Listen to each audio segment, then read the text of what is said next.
Nos acompaña ahora el profesor Miquel Asensio, de la Universidad Autónoma de Madrid. Miquel ha desarrollado su carrera de investigación, de estudio en el ámbito de los museos y el patrimonio, tras estancias en universidades y colaboraciones con museos americanos. Inició un camino de estudios de visitantes, de evaluaciones de exposiciones en España. Ha diseñado planes directores de museos, también programas públicos y educativos, pasando así de un plano de investigación y de evaluación a un plano más práctico de aplicación y de intervención. Ha diseñado proyectos museísticos, estudios de evaluación y planificación para distintos museos nacionales e internacionales. Continúa con proyectos I+D sobre evaluación de tecnología justamente en museos. En fin, es una referencia en materia de públicos y de museos en España y le agradecemos muchísimo que hoy nos acompañe. Miquel. Todo tuyo. Por este, no por este. Creo que no, para ahí. Ahí está.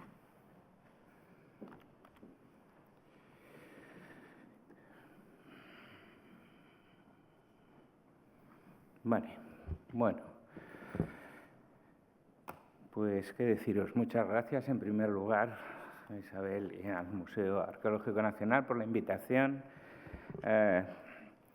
Hace muchos años empezamos a trabajar esto de los museos y los públicos en esta casa y en Mérida al mismo tiempo, en los dos museos, empezando a hacer algunos de los estudios de público pioneros que se hacían en este país. Había algunos, como siempre, otros se habían hecho algunos estudios, pero fueron algunos de los primeros estudios sistemáticos más anchos y más profundos, en colaboración con algunas de las personas pertenecientes al cuerpo de conservadores y conservadoras de museos, que todos conocéis, pues Ángela García Blanco, Pilar Caldera, que luego nos han acompañado, algunos de ellos, durante todo nuestro trabajo hasta hoy.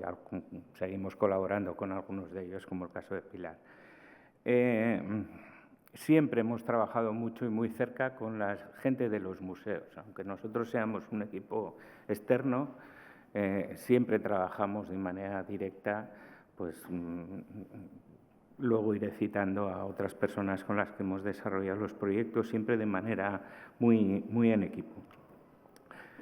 Bueno, voy a empezar diciendo por qué creo que es un momento dulce en el que nos encontramos. No me refiero a la hora, que también, sino a la situación en la que nos encontramos en este momento respecto al tema este de los museos, de la tecnología, de la educación, de la arqueología, que ha venido hablando nuestro compañero admirado Gonzalo. Bueno, en primer lugar, estamos dispuestos, como decía John Falk recientemente cuando estuvo aquí hace un año y pico, creo recordar, estamos preparados para que en este momento empecemos a hablar del valor de los museos, algo que también ha adelantado anteriormente. Los museos reciben en este momento cada vez más y más visitantes. Las últimas veces que estuve mirando las cifras, tampoco es que me interese especialmente la parte esta de contar y contar y contar, pero de vez en cuando es interesante para ver dónde nos estamos moviendo. Seguimos por delante de las ligas de fútbol, lo cual es una buena noticia. Tenemos muchísimos más visitantes que todas las ligas de fútbol juntas.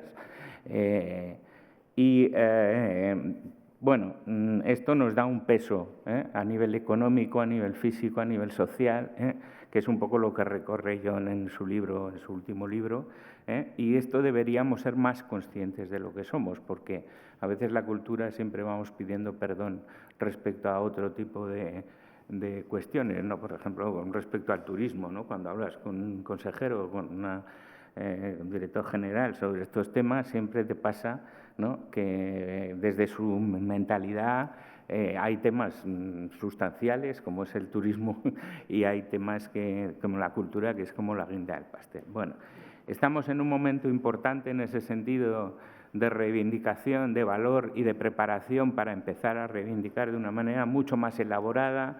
El trabajo último que está haciendo John Falk en uno de los proyectos europeos es monetarizar la labor que se hace en los museos, ¿no? Es decir, ser capaces de aterrizar en términos monetarios nuestra labor y comparar eso con otros ámbitos de la sociedad, ¿no? Y salimos en muchos casos muy beneficiados de esas comparaciones, ¿no?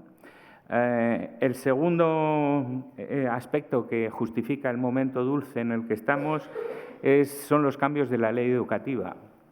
Estamos en un momento en que ha cambiado la ley de educación y es la primera vez que se reconoce el aprendizaje informal dentro del currículum, ¿eh? El nuevo modelo de aprendizaje tiene en cuenta parte de una situación diferente de análisis curricular y de desarrollo de los materiales curriculares. Genera un elemento central de desarrollo que son las situaciones de aprendizaje, es decir, se estructura el currículo en torno a situaciones que deben terminar en contexto de aplicación. Y el contexto de aplicación tiene que ser, y se insta a que sea fuera del aula, ¿eh? Esto viene del aprendizaje situado, etcétera, que trabajábamos desde hace muchos años, ¿eh? Y por fin se ha incorporado al currículum, lo cual quiere decir que de alguna manera los entornos no escolares van a tener más preponderancia educativa. Y ahí hay que reconocer que los museos en concreto estamos muy bien situados como para ser escenarios de desarrollo y de cierre de esas situaciones de aprendizaje. Estamos bien situados porque desde hace muchísimos años hay una gran reflexión sobre educación en los contextos y en los escenarios de museos, cosa que no ocurre en otros ámbitos sociales que también serían ideales para cerrar una situación de aprendizaje, por ejemplo, la empresa. Pero las empresas no tienen, excepto casos muy puntuales, ¿no?, de aquello de las visitas a no sé qué, no están preparadas, no tienen departamentos, no tienen experiencia, no tienen el contexto que nosotros tenemos en temas de aprendizaje, en el caso de museos. Por último, la tecnología, bueno, ya se ha citado aquí varias veces y lo dijeron muy bien nada más empezar. La tecnología está en un momento también dulce, en un momento en que nos empieza a producir, digamos, experiencias significativas o situaciones significativas, medios de comunicación que van más allá del humo que nos venden habitualmente las empresas, no solo tecnológicas, sino de cualquier otro tipo, o del humo que vendemos nosotros mismos cuando hablamos de nuestro trabajo, ¿no? Ahora sí parece que, bueno, estos levantamientos de un yacimiento, estas situaciones de aulas virtuales, sí nos empiezan a proporcionar herramientas significativas que, como terminaré diciendo, pueden convertirse en un exocerebro que de alguna manera nos sustente procesos mentales de mayor calidad respecto a los contenidos que estamos trabajando, ¿no? Bueno, en eso es lo que estamos trabajando y creo que es un buen momento y una buena situación para enfrentarse a esta tríada de arqueología, públicos y tecnología, que era un poco la propuesta que nos hacían que habláramos hoy aquí, un poco, bueno, en plan, aunque el espacio no permita una comunicación con el público, pues de alguna manera que sea una reflexión compartida con todos vosotros, ¿no?, con todas vosotras. Bien, esa tríada se amplía por varios sitios, es decir, los públicos han sido estudiados desde dos perspectivas complementarias, la perspectiva de la evaluación de la exposición y de la evaluación de los programas también, y la perspectiva de los estudios de público, los visit studies. Ambos son dos escenarios distintos, con metodologías distintas.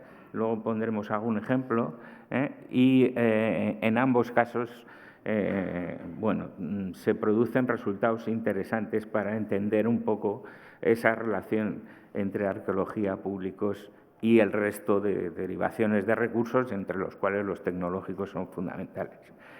La arqueología ha desarrollado también algo central, que es, por una parte, el aprendizaje de la historia, que ya se ha citado aquí en muchas ocasiones, en varias ocasiones, pero también algo que se ha citado menos, que es todo el tema de la identidad personal y la identidad social, la identidad grupal. El tema de identidad está ahora, por gracia o por desgracia, muy de moda y muy en recuperación de discusiones de muchos tipos, ¿eh? No olvidemos temas como el tema de la decolonización o el tema de las imágenes del peso, por ejemplo, de los museos nacionales en las identidades nacionales. Hay varios libros recientes sobre este tipo de temas. Bueno, todas estas cuestiones que citaremos luego y que estamos estudiando en distintos contextos y que son fundamentales cuando te planteas tanto una exposición en un museo como una musealización de un yacimiento, ¿no? Por ejemplo, tenemos que desarrollar ahora Zonzamas. Zonzamas es el yacimiento de los nativos canarios o de los pueblos primero canarios más importante de la isla de Lanzarote. No hay ningún yacimiento musealizado, ningún museo tampoco arqueológico ni histórico en Lanzarote. Ha habido pequeñas exposiciones a lo largo del tiempo, pero que no cuajaron.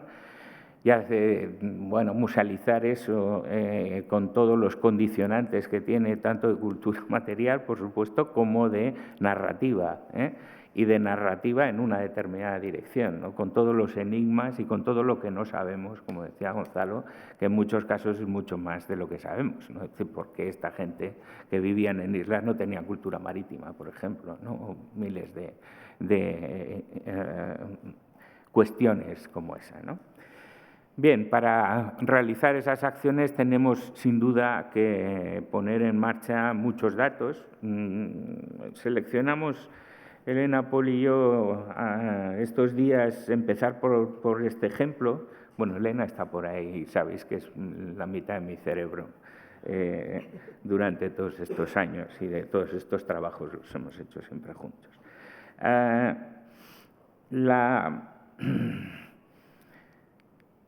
Recientemente nos pidieron que hiciéramos un estudio público de la Alcazaba de Almería. La Alcazaba de Almería es un sitio muy raro, muy raro por muchas razones, porque, o sea, tú vas allí y está todo como a medias, está todo como sin terminar, como que uno hizo un jardín y el otro excavó un poco y el otro no supo qué carteles muy bien ponerles al engendro aquel que hay arriba del todo del castillo imperialista, en fin, es un sitio muy raro, ¿no?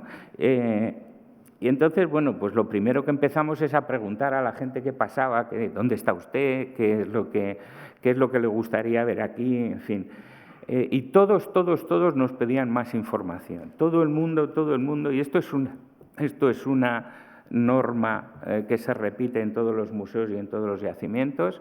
Toda la gente pide siempre más información, a pesar de que luego no lea los textos o no lea. Entonces, esto es otro tema. Esto ya podemos hablar de otro tipo de temas. Pero sí partimos de una motivación básica, que también comentábamos antes, de interés, de motivación básica hacia el conocimiento histórico y arqueológico, que es indudable. La gente quiere conocer más. Un segundo mandamiento, digamos, que encontramos sistemáticamente, a poco que preguntemos, es que la gente sabe muy poco y comete errores sistemáticos.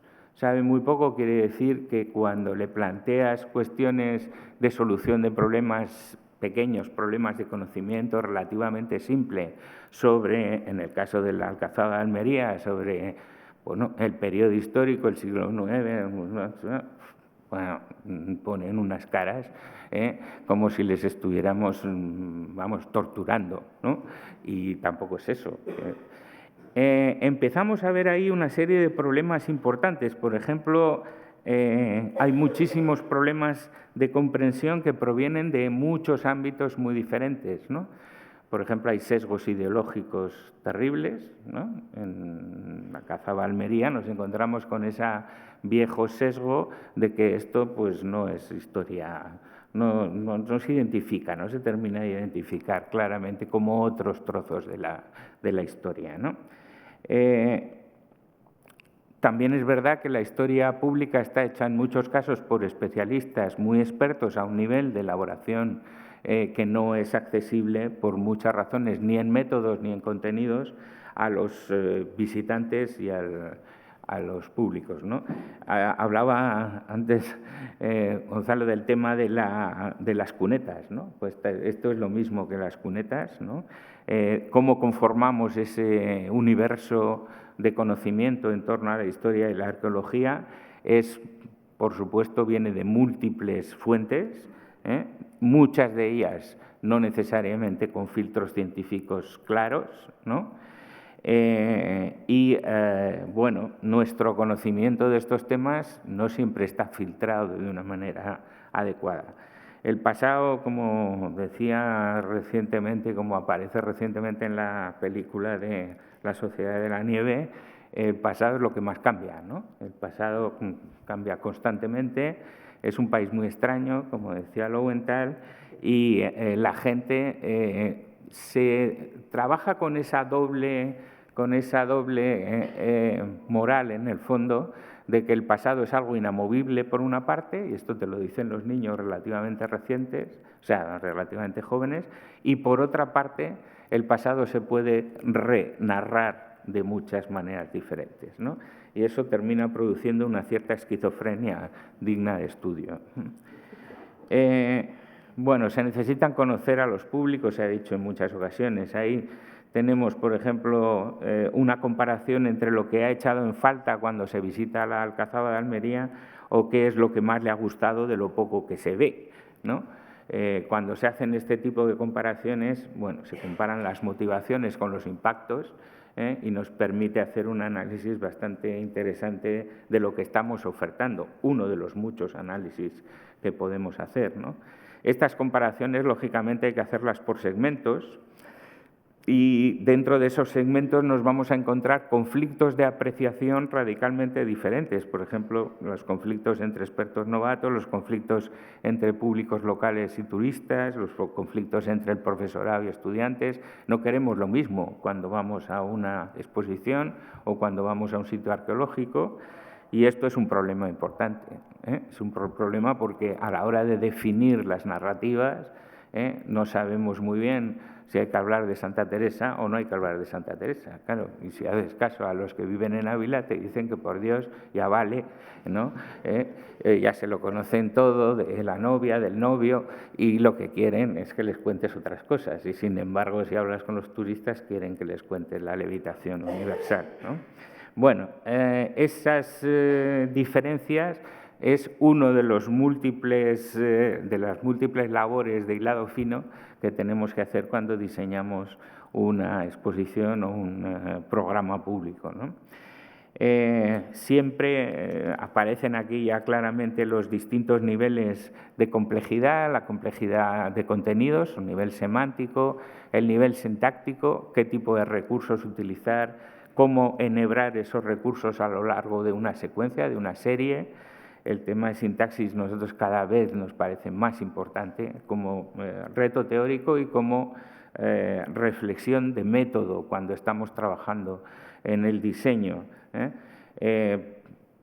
El peso siempre se pone mucho más en la semántica que en la sintaxis, vosotros lo sabéis. O sea, cuando está diseñando, por ejemplo, un sitio arqueológico, siempre se está hablando del momento histórico, de lo que se ha encontrado, de la cultura material, de no sé qué, pero se habla muy poco de los problemas de sintaxis que son fundamentales, ¿no? O se resuelven de manera muy simple, diciendo tonterías como que siempre hay que abrir con un audiovisual y cerrar con la tienda, ¿no? Estas cosas absurdas. Bueno, el nivel pragmático es el nivel de uso, y me gustaría destacar que el nivel pragmático es fundamental en el caso de la tecnología. La tecnología tiene enormes problemas de user design, enormes problemas, y hay que ser conscientes de eso cuando se diseña buena tecnología, cuando se diseña. Y ahí, bueno, hay que hacer un análisis muy fino de lo que técnicamente llamamos affordance, las facilitaciones del formato y las dificultaciones del formato, e integrar eso de manera coherente, tanto con la sintaxis como con la semántica. Bueno, este tipo de temas son temas que nos permiten, bueno, nos permiten reflexionar a partir de estos datos, siempre datos de investigación. Nosotros somos científicos, partimos siempre de datos, Creo que por eso nos llevamos bien con los arqueólogos y nos llevamos peor con otros compañeros de museos que tienen todavía visiones muy racionalistas de la situación. Creo que la arqueología, como se decía antes, es una de las disciplinas más despiertas que ha sido capaz de hacer una adaptación mayor, ¿no? Si vemos los últimos 100 años, cómo ha sido capaz de integrar todo ese conocimiento científico de analíticas muy diversas, y enhebrar con eso un discurso científico de primer nivel, ¿no? Cosa que no ocurre, con todo mi respeto, en otras disciplinas relativamente cercanas también a museos, ¿no? Bueno, aquí veis, por ejemplo, algo relativamente simple, que es de una exposición, también de un análisis de una exposición. En este caso no es la Cazaba Almería, es sin más para que veáis ejemplos de técnicas de análisis. El anillo de fuera es la reflexión de la narrativa experta del diseño de la exposición, y lo de dentro es lo que activan los visitantes cuando visitan la exposición. Hay una enorme diferencia entre uno y otro, entre el discurso experto, el discurso del saber sabio y el discurso de los distintos niveles de públicos. Siempre hay enormes diferencias, y si no conocemos un poco esto, diseñar la exposición, en este caso ya no se podría porque ya está diseñada, pero sí podríamos diseñar formatos de apoyo o programas públicos o programas educativos que de alguna manera acerquen y faciliten esa conexión entre el anillo de fuera y el anillo de dentro, ¿no? Bueno,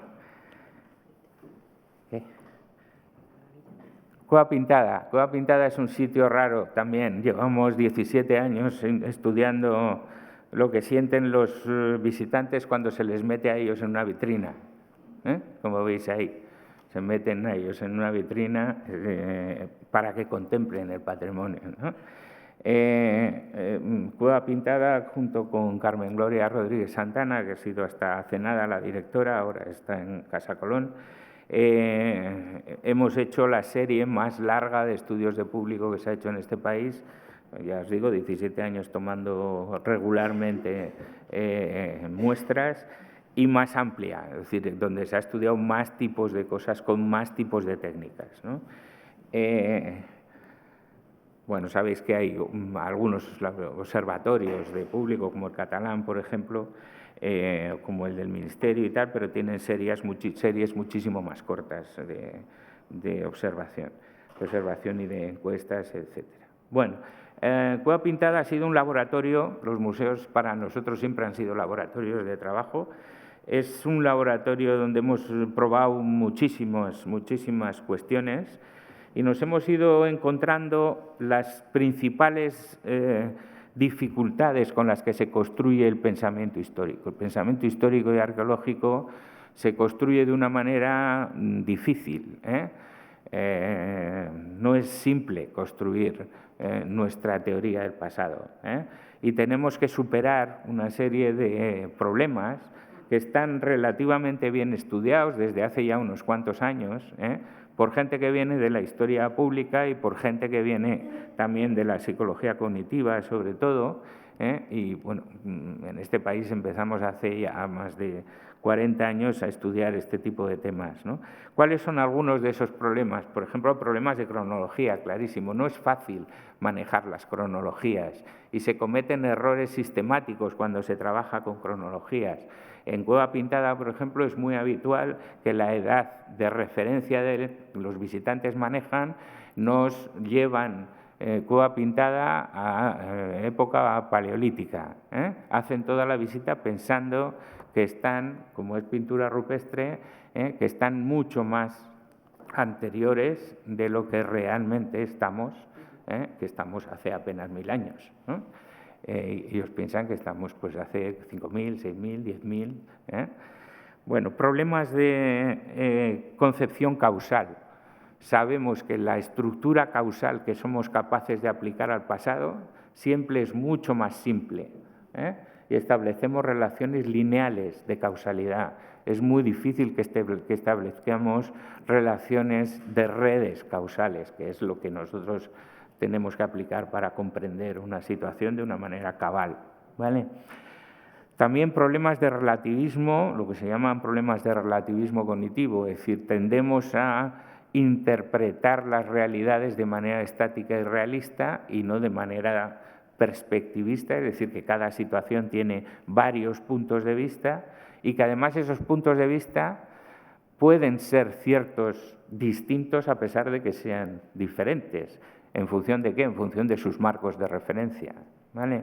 Trabajar con estas perspectivas, ¿no? Algo que está, por ejemplo, ahora muy encima de la mesa con los temas de decolonización, ¿no?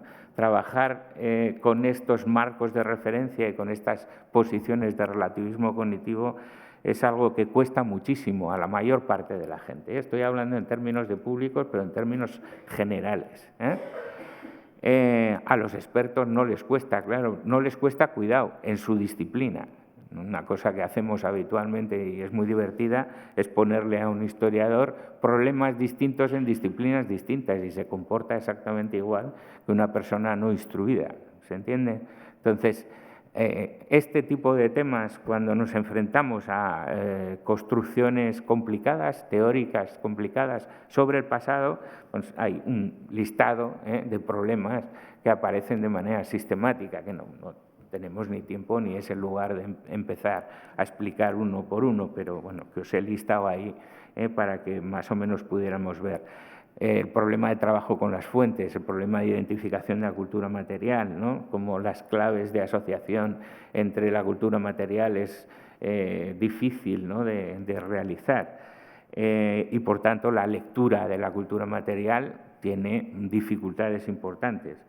Problemas de representación espacial, ¿no? Problemas enormes de representación en mapas, en esquemas, en conceptos de muy bajo nivel. Todo esto son problemas que nos están cortocircuitando el acceso a la construcción del pasado, ¿no? Ausencia de teorías, narrativas románticas. Estamos estudiando ahora, por ejemplo, todas las narrativas de los pueblos en Canarias, ¿no? De las primeras poblaciones y es, bueno, pues es lo que decía, pura historia romántica, una invención, como decía antes Gonzalo, ¿no? Sesgos ideológicos, etcétera. Bueno, claro, eso nos lleva, si el conocimiento que tenemos que transmitir es complicado y el público tiene escaso conocimiento de partida y pocas herramientas de conocimiento, o sea, poco nivel de proceso mental para enfrentarse al nuevo conocimiento, eso nos ha llevado siempre a un falso dilema, al falso dilema de tener que bajar o me mantengo en un nivel experto, ¿no? Con lo cual no consigo la interacción, o reduzco sustancialmente, infantilizo, digamos, los conocimientos de manera que aquello es una cosa súper superficial, ¿no? Bueno, esto está ocurriendo, de hecho, luego comentaré algún ejemplo muy claro en temas con nueva tecnología, ¿no? Es una estrategia muy presente porque se terminan creyendo este falso dilema. Yo creo que no es cierto.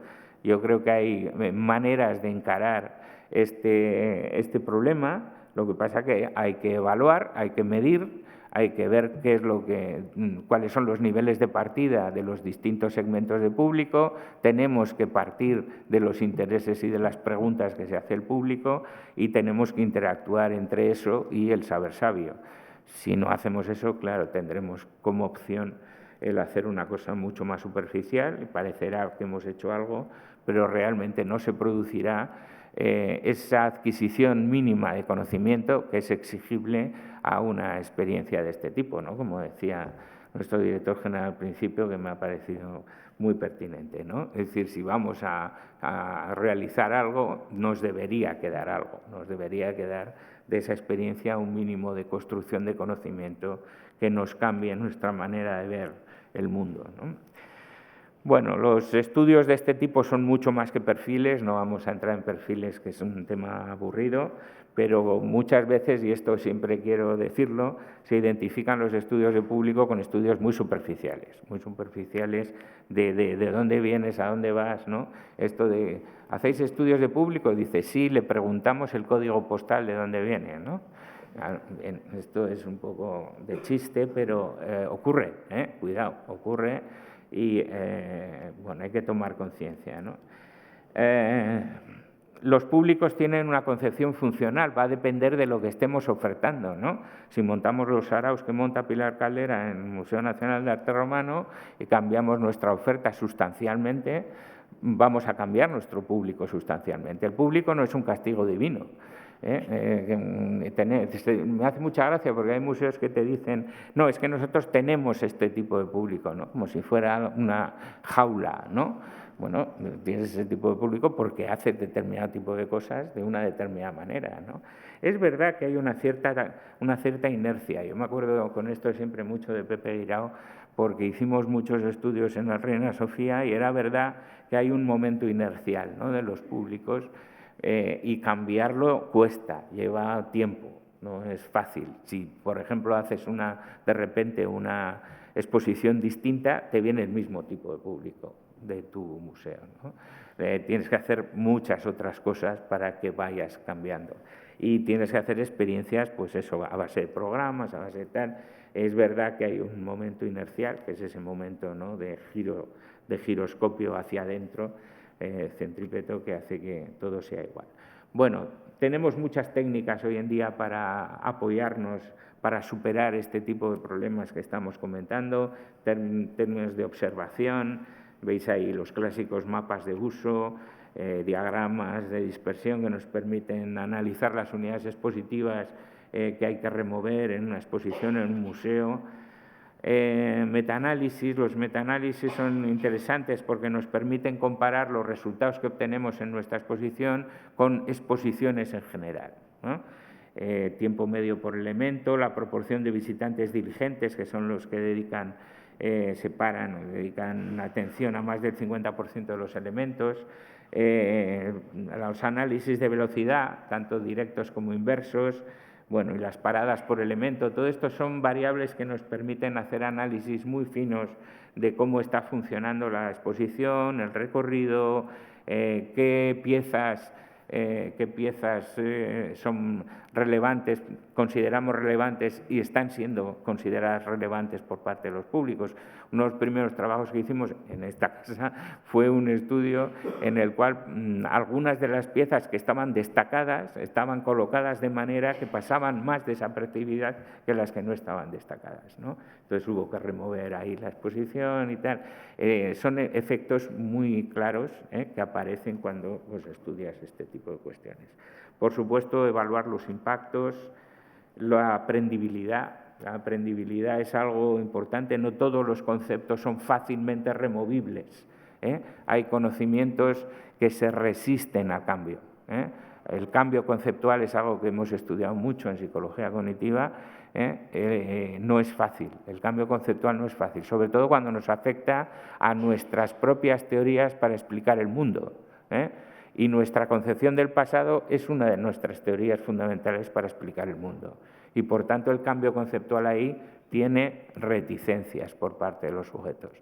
No podemos pensar que porque vayan a llegar a una exposición de neandertales van a cambiar su visión lineal de la evolución humana, por ejemplo.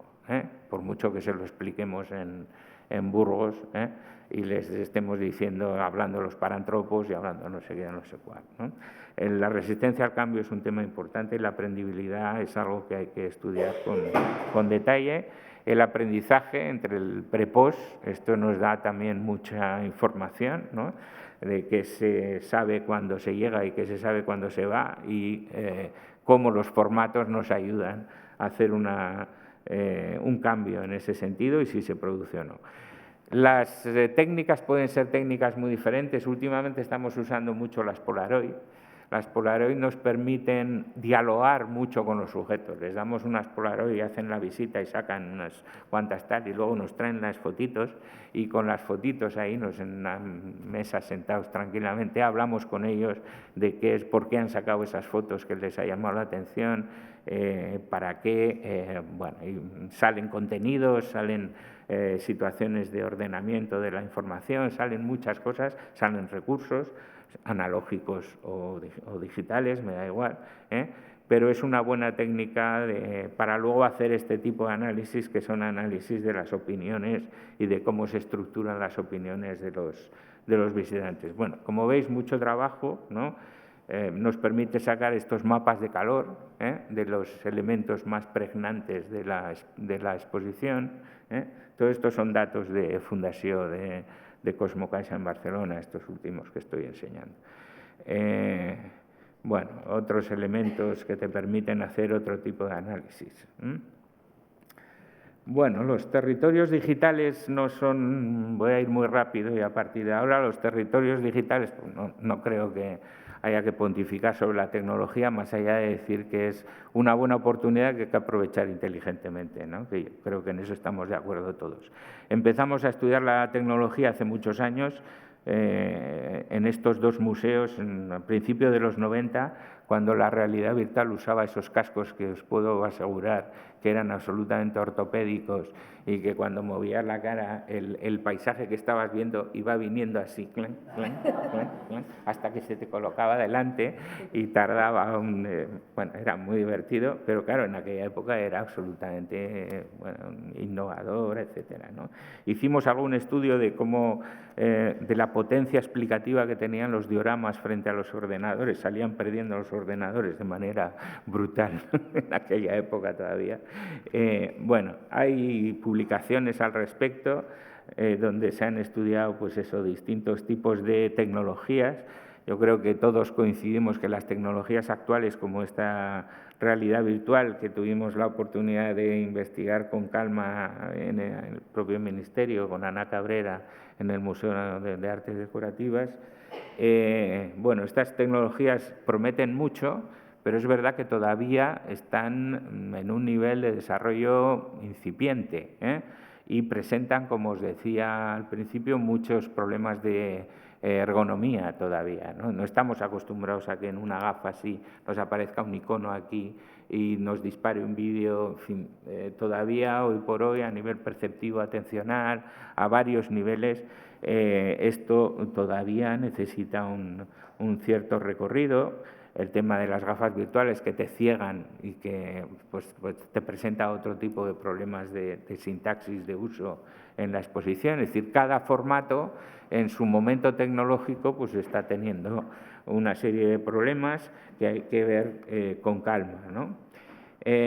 Los metaversos, por ejemplo, que están siendo pues muy simplitos todavía, ¿no?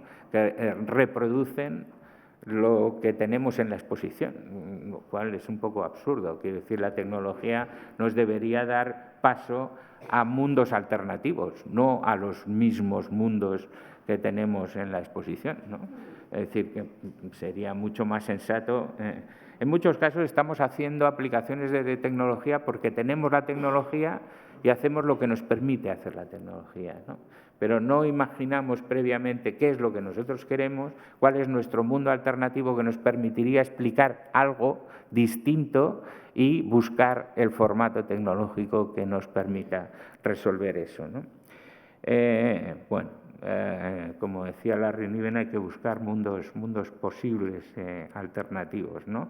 Por ejemplo, tecnología que nos permita hacer esto, tecnología que nos permita en un momento dado quitar el color de un cuadro, hacer una segmentación formal de los aspectos que aparecen, aislar, por ejemplo, determinados elementos para poder analizarlos. Es decir, esto sí que no está en la sala. Y esto, si te lo aporta la tecnología, es lo que te está permitiendo poner en marcha una serie de procesos de comprensión que si no, no tienes. Bueno, los errores, por ejemplo, de las imágenes, ¿no? que contábamos antes, ¿no? Esta es una tarea concreta de una tablet de mobile learning que hemos diseñado en Casa Colón y que en un momento dado le plantea al sujeto unos retos que superar, pues una tablet gamificada, en fin. Y una de las cosas que tiene que resolver es este reto de cuáles son los errores de esa imagen, ¿no? Que estamos tan acostumbrados a ver. En el primer viaje de Colón, como todos sabéis, no iban sacerdotes, por ejemplo, ¿no? Bueno, y así otros muchos elementos. Me gustaría acabar con una idea que me parece interesante, que es la Blended Technology. La tecnología tiene que permitirnos también recuperar lo mejor de lo analógico y trabajar en paralelo. Eso es lo que se llama tecnologías mixtas o híbridas. Trabajar al mismo tiempo con recursos digitales y con recursos analógicos. Estamos probando, ahí veis un programa educativo en el cual tienen una tablet y van haciendo una serie de temas tal, pero además tienen correderas y relojes y brújulas y tal, que les permiten ir combinando el contenido de un... Esto enriquece, en nuestra idea, enriquece mucho más la experiencia, como decíamos antes, museal, que es algo que en algún momento también tendremos que definir. Bueno, las evaluaciones de la tecnología, entonces, lo que nos indican es que tiene muchas posibilidades, se puede hacer bien, también se puede hacer mal, no hay ninguna prisa por correr, tampoco tenemos mucha... Y la gente es capaz de valorar la tecnología de una manera genial. Me gusta mucho este sujeto que le decíamos, ¿qué piensas que puede aportar la realidad virtual a los museos? Y decía, la realidad virtual tiene grandes posibilidades dentro del ámbito educativo debido a la oportunidad que nos ofrece. Bueno, nos hacía una loa y le decíamos, ¿y aquí, en esta exposición, dónde has visto esto? Y decía, en ningún lado. Y estaba saliendo de una exposición supuestamente virtual, Es decir, la gente es mucho más crítica de lo que... Si le preguntamos a este señor de 1 a 10 cuánto te ha gustado la exposición, nos va a poner un 8 y nos vamos a quedar muy contentos. Pero detrás de eso hay mucha más reflexión. Bueno, el diseño adecuado de este tipo de ámbitos, no voy a entrar en datos de este tipo, pero es muy complejo, pero al mismo tiempo es fascinante. Si somos capaces mínimamente de reflexionar un poco, tenemos un trabajo por delante muy, muy interesante. Muchas gracias.